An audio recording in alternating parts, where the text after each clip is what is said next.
The company, which became financially stronger thanks to the production of engines for motorcycles and aircraft for the Third Reich, having washed away the reputation stain, has become one of the most successful auto manufacturers in the world with multi-billion-dollar profits. On the eve of the First World War, around 1911-1912, all over Europe, such a competition has begun, one might say.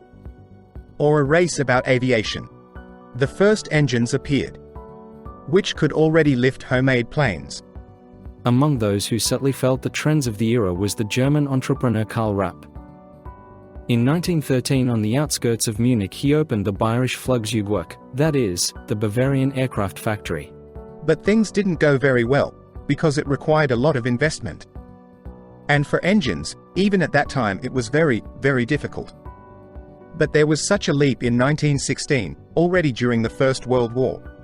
In 1917, Rapp renamed the company Bayerische Motorenwerk, that is, Bavarian Motor Plant. However, he soon left the enterprise, according to the official version, for health reasons. Another reason is his failure to fulfill a 600-engine order for Austria-Hungary.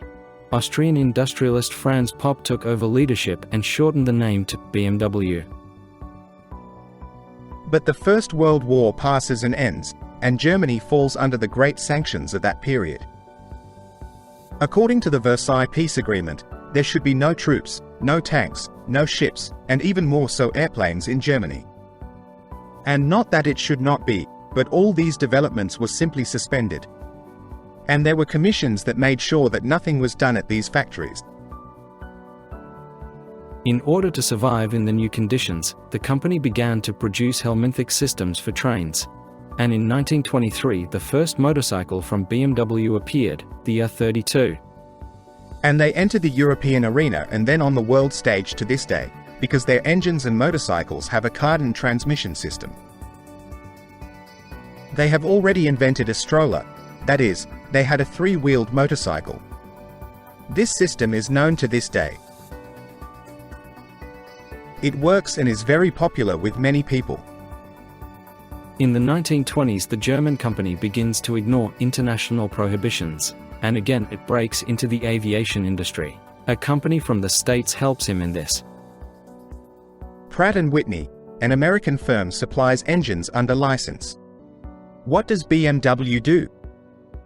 BMW simply converts all spare parts and the entire engine from the inch system to the metric system. They create an engine that is used in the Junkers 52 aircraft. The release of these engines led to advertising that interpreted the BMW logo. On a poster in 1929, the company inscribed its round sign in the propeller of the aircraft. Customers believed the logo's meaning was intended by manufacturers from the start. In fact, at first this image did not carry any symbolism, but BMW decided not to break the myth, but they borrowed white and blue colors from the flag of Bavaria. In 1936-39, Ju-52s equipped with BMW engines took part in the Spanish Civil War as part of the German Condor Legion. Later Hitler said that Franco should erect a monument to these planes because they saved Spain from the Bolsheviks. From the very beginning, the Junkers were conceived as bombers. At first they were disguised as civilian aircraft. Everyone knows that there was even a Berlin-Moscow flight, which connected these two capitals before World War II. And a joint campaign was created that served these aircraft in Moscow. They flew quietly. It was very reliable. The aircraft system itself was reliable, as well as the engines produced by BMW.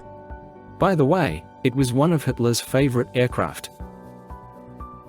During his promotion before the election, Hitler used the Ju-52 directly and flew a large number of thousands of kilometers, both in Germany, and flew to Italy. World War II for BMW, of course, was a golden time. The Junkers 52 with 3 engines from the Bavarian plant was one of Germany's main military transport aircraft. It is used in all amphibious operations that Nazi Germany did. And it was also at BMW Enterprises that engines were manufactured for the first serial jet fighter in history, Messerschmitt 262. It was a very big step forward. Why exactly? They are fast, up to 800 kilometers per hour. No plane of that time simply could reach such a speed. It could catch up with any fighter, any bomber. Another segment that helped BMW thrive in World War II was powerful motorcycles for the Wehrmacht. We even know not only from films, but also from archival literature. All reconnaissance units were motorcycle and reinforced armored personnel carriers.